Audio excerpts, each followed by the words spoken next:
السلام علیکم ورحمۃ اللہ وبرکاتہ۔ الحمد للہ رب العالمین والصلاة والسلام علی سید الانبیاء والمرسلین وعلی آلہ وصحبہ اجمعین ومن تبعہم بإحسان الی یوم الدین، اما بعد۔ اعوذ باللہ من الشیطان الرجیم، بسم اللہ الرحمن الرحیم۔ لن تنالوا البر حتی تنفقوا مما تحبون وما تنفقوا من شيء فإن اللہ به علیم۔ اللہ رب العالمین نے چوتھے پاری کی اس پہلی آیت جو کہ آل عمران کی ہے، فرمایا لن تنالوا البر حتی تنفقوا مما تحبون، کہ تم ہرگز نیکی کو پا نہیں سکتے جب تک تم وہ چیز اللہ کی راہ میں خرچ نہیں کرتے جو تمہیں بہت زیادہ پسند ہے۔ تو پتہ یہ چلا کہ ہر وہ چیز جو ہمیں پسند ہے ایسی چیز اللہ کی راہ میں خرچ کرنا چاہیے۔ اس آیت کے بعد اللہ رب العالمین نے حضرت اسرائیل علیہ السلام یعنی یعقوب علیہ السلام کا تذکرہ فرمایا۔ کل الطعام کان حلا لبنی اسرائیل الا ما حرم اسرائیل علی نفسہ من قبل ان تنزل التوراۃ۔ یہ حدیث ہے کہ اللہ کے نبی صلی اللہ علیہ وسلم کے پاس یہودی لوگ بار بار آیا کرتے تھے اللہ کے نبی صلی اللہ علیہ وسلم کا امتحان لینے کے لیے۔ اللہ کے نبی صلی اللہ علیہ وسلم سے مختلف قسم کے سوالات کرتے کہ ہم جواب پائیں تاکہ معلوم کریں کہ یہ سچے حقیقی معنوں میں نبی ہیں یا نہیں۔ تو مختلف مواقع پر یہودی لوگ جماعت کی شکل میں آتے اور مختلف قسم کے ایسے سوال کرتے جس کا جواب ایک نبی کے علاوہ کوئی نہیں بتا سکتا۔ چنانچہ ایک مرتبہ بعض یہودی آئے اور انہوں نے آ کر نبی صلی اللہ علیہ وسلم سے کچھ سوالات کیے، 4 سوالات کیے۔ ان میں سے پہلا سوال ان کا یہ تھا کہ یعقوب علیہ السلام، اسرائیل علیہ السلام، یعقوب علیہ السلام ہی کو اللہ رب العالمین نے ایک نام دیا تھا اسرائیل۔ اسرائیل کا معنی ہوتا ہے عبداللہ یعنی اللہ کا بندہ۔ چنانچہ اسرائیل علیہ السلام یعنی یعقوب علیہ السلام نے ایک مرتبہ اپنے اوپر کچھ چیزوں کو کھانے کے لیے خود سے حرام کر لیا تھا، یعنی وہ کچھ چیزوں کو جو ہے حرام کر لیے تھے، چھوڑ دینے کا جو اللہ رب العالمین سے وعدہ کیے تھے۔ بتاؤ وہ کون سا کھانا ہے؟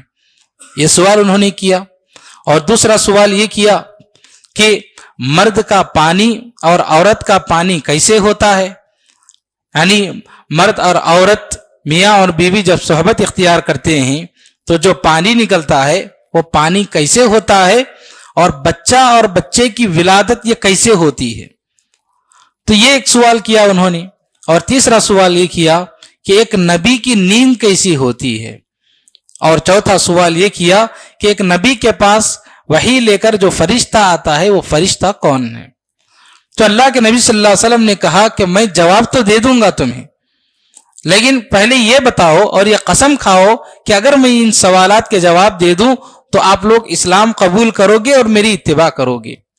تو ان لوگوں نے قسمیں کھائیں، بہت سارے قسمیں کھائیں کہ اگر آپ جواب دے دیں گے تو ہم جو ہے آپ پر ایمان لائیں گے۔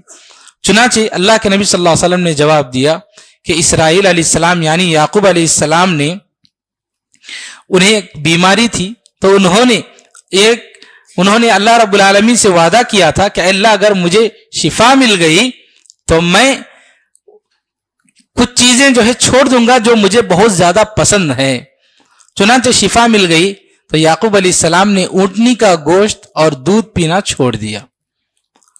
تو ایک جواب اللہ کے نبی صلی اللہ علیہ وسلم نے دیا، اور پھر دوسرا جواب جو مرد کے پانی اور عورت کے پانی کے تعلق سے بتایا۔ اللہ کے نبی صلی اللہ علیہ وسلم نے کہا کہ مرد کا جو پانی ہوتا ہے سفید ہوتا ہے اور گاڑھا ہوتا ہے، اور عورت کا جو پانی ہوتا ہے زرد ہوتا ہے اور پتلا ہوتا ہے۔ اور جس کا پانی دوسرے کے پانی پر غالب آ جائے، اگر مرد کا پانی عورت کے پانی پر غالب آ جائے تو لڑکا پیدا ہوگا، اگر عورت کا پانی مرد کے پانی پر غالب آ جائے تو لڑکی پیدا ہوگی۔ اور جو چہرے کی مشابہت ہے وہ مشابہت بھی اس انداز سے ہوتی ہے۔ اللہ کے نبی صلی اللہ علیہ وسلم نے جواب دیا۔ اور ایک نبی کی نیند کے بارے میں بتایا کہ ایک نبی کی نیند ایسی ہوتی ہے کہ نبی کی آنکھیں تو سوتی ہیں لیکن دل جاگتا رہتا ہے. اور چوتھا جواب دیا کہ جو فرشتہ وحی لے کر آتا ہے وہ جبریل علیہ السلام ہیں. تو یہ لوگ جب جوابات سنے تو انہیں پتا چل گیا کہ یہ حقیقی معنوں میں نبی ہیں. لیکن چوتھا جواب جس پر انہیں اعتراض کر کے وہاں سے وہ لوگ بھاگ گئے. انہوں نے کہا کہ جبریل تو ہمارے دشمن ہیں، ہم جبریل کو اپنا آدمی نہیں مانتے. اگر آپ کسی اور فرشتے کا نام لے لیتے تو ہم آپ کی بات مان لیتے اور آپ پر ایمان لاتے. چنانچہ وہ لوگ وہاں سے چلے گئے. تو غرض یہ کہ یہاں پر اللہ رب العالمین نے یہ جو آیت لائی اس میں اس بات کا تذکرہ فرمایا کہ اسرائیل علیہ السلام نے ایک مرتبہ اپنے اوپر کچھ چیزوں کو حرام کر لیا تھا. ساری چیزیں حلال تھی کھانے کی، لیکن خود سے انہوں نے اپنے اوپر حرام کر لیا تھا. اس کی وجہ کیا ہے؟ وہ یہی کہ انہوں نے وعدہ کیا اللہ سے کہ اللہ کہ مجھے اگر شفا ملے تو سب سے زیادہ مجھے محبوب جو چیز ہے کھانے پینے میں وہ میں چھوڑ دوں گا. چنانچہ انہوں نے اونٹنی کا گوشت اور دودھ چھوڑ دیا. تو اللہ رب العالمین نے یہ آیت لا کر بتایا کہ یعقوب علیہ السلام کو دیکھیے کہ ان کی سب سے جو مرغوب غذا تھی، جب سب سے زیادہ پسندیدہ چیز تھی، انہوں نے اس کو اللہ کے لیے چھوڑ دیا. اب اس امت کے لیے اس شریعت کی اس بات کی اجازت نہیں کہ ہم جو چیز ہم کو زیادہ پسند ہے ہم وہ اللہ کے لیے چھوڑ دیں، وہ اس بات کی اجازت نہیں. البتہ اس شریعت کے لیے یہ ہے کہ جو چیز ہم کو زیادہ پسند ہے ہم وہ اللہ کی راہ میں خرچ کریں. تو یہ بات بتانے کے لیے یہاں پر اسرائیل علیہ السلام یعنی یعقوب علیہ السلام کا تذکرہ کیا گیا. تو ہر نبی کی شریعت الگ الگ ہوتی ہے اور وہ شریعت صرف اس امت کے لیے ہوتی ہے. تو یہ یعقوب علیہ السلام کی شریعت کے لیے تھا کہ آپ کو جو چیز پسند ہے وہ آپ اللہ کے لیے چھوڑ سکتے تھے، لیکن اس شریعت کے لیے یہ ہے کہ آپ کو جو چیز زیادہ پسند ہے آپ وہ اللہ کی راہ میں خرچ کریں، چھوڑنا نہیں بلکہ اللہ کی راہ میں خرچ کریں. تو چنانچہ اس لیے یہاں پر اس بات کا تذکرہ کر کے یہ بتایا گیا کہ اللہ کی راہ میں خرچ کرتے ہوئے اچھی سے اچھی چیز جو آپ کو بہت زیادہ پسند ہے تو ایسی چیزیں آپ اللہ کی راہ میں خرچ کریں. یہ باتیں جو یہاں پر بتلائی گئی. اور اس صورت کے اندر ایک اور اہم بات یہ بتائی گئی، اللہ تعالیٰ نے فرمایا وَلْتَكُمْ مِنْكُمْ أُمَّةٌ يَدْعُونَ إِلَى الْخَيْرِ وَيَأْمُرُونَ بِالْمَعْرُوفِ وَيَنْهُونَ عَنِ الْمُنْكَرِ وَأُولَٰئِكَ هُمُ الْمُفْلِحُونَ. امت کے حالات ہمیشہ سے بدلتے رہتے ہیں، دنیا کے حالات ہمیشہ سے بدلتے رہتے ہیں، اور آج کے جو حالات مسلمانوں کے ہیں، اور اگر آج کے حالات میں مسلمانوں کو اگر کامیابی چاہیے، نجات چاہیے، تو ایک حل اللہ رب العالمین نے بتایا. وہ حل یہ ہے کہ آپ صحیح ایمان کے ساتھ رہتے ہوئے اس کی دعوت و تبلیغ کیجیے. دعوت و تبلیغ کے علاوہ آدمی آج دنیا کے ہزاروں اسباب اختیار کرے، ایمان صحیح نہیں اگر مسلمانوں کا، شرک میں پڑے ہوئے ہیں، بدعات میں پڑے ہوئے ہیں، غلط محرمات میں پڑے ہوئے ہیں، اور ساتھ ہی ساتھ دین کی تبلیغ بھی نہیں کرتے ہیں، دین کا پیغام لوگوں تک نہیں پہنچاتے ہیں، اور ہم یہ کہیں کہ لوگ آج ہم پر ظلم کر رہے ہیں. تو یہ تو ہوگا ہی اگر ہم اللہ کی راہ میں اللہ رب العالمین کا جو دین ہے، جو پیغام ہے، اگر ہم وہ نہ پہنچائیں تو یقیناً اللہ رب العالمین ہم پر ایسے حکمرانوں کو مسلط کرے گا جو یقیناً ہم پر ظلم کریں. تو یہاں پر اس آیت میں اللہ رب العالمین نے کامیابی کی وجہ بتائی، کامیابی کا سبب بتایا. وَأُولَٰئِكَ هُمُ الْمُفْلِحُونَ. ایسے ہی لوگ کامیاب ہوں گے. کہاں پر؟ دنیا میں بھی اور آخرت میں بھی. ہم لوگوں نے یہ چھوڑ دیا کیا؟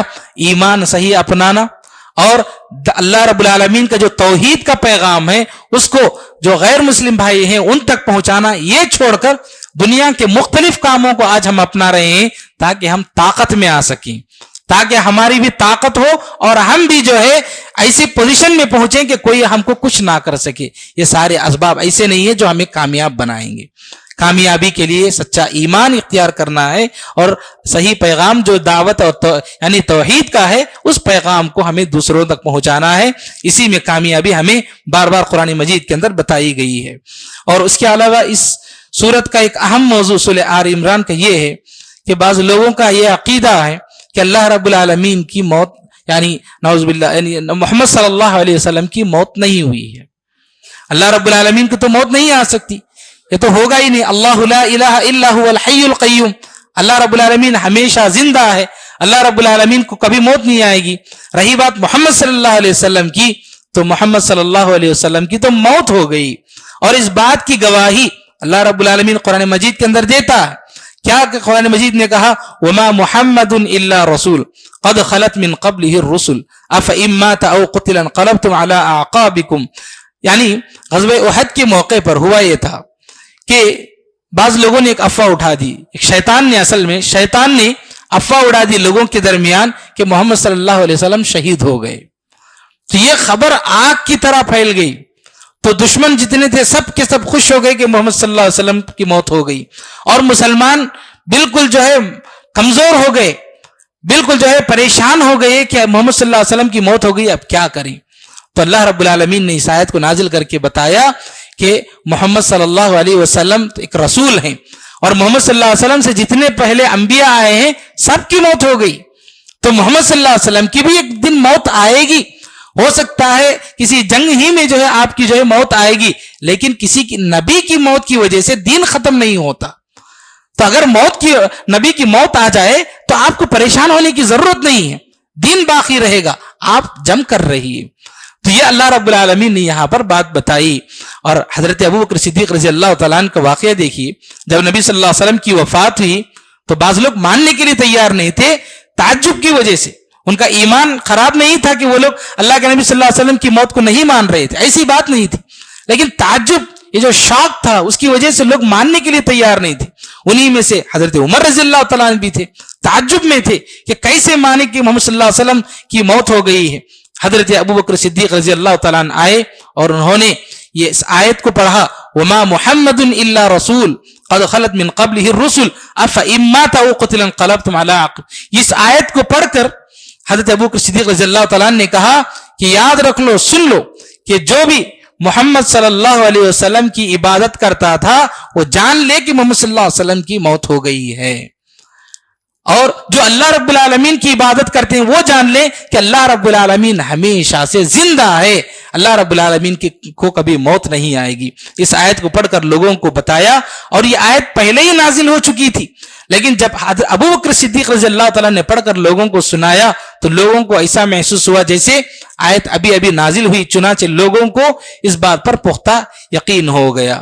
تو غرض یہ کہ اس کے باوجود بھی آج ہم دیکھتے ہیں کہ کئی مسلمان ہیں جن کا عقیدہ یہ ہے کہ محمد صلی اللہ علیہ وسلم کی موت نہیں ہوئی, بلکہ وہ کہتے ہیں کہ محمد صلی اللہ علیہ وسلم کی وفات نہیں بلکہ محمد صلی اللہ علیہ وسلم پردہ فرما گئے ہیں, محمد صلی اللہ علیہ وسلم ابھی بھی زندہ ہے.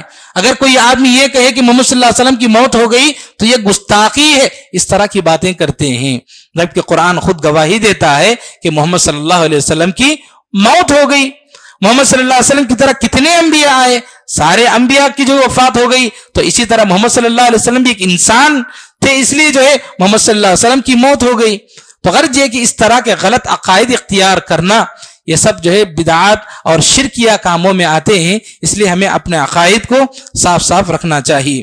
اس صورت کے اہم موضوعات میں سے ایک موضوع یہ بھی ہے, اللہ رب العالمین نے بعض محسنین کا تذکرہ فرمایا اس صورت کے اندر کہ بعض ایسے محسنین ہیں, بہترین لوگ ہیں, اللہ رب العالمین ان سے محبت کرتا ہے.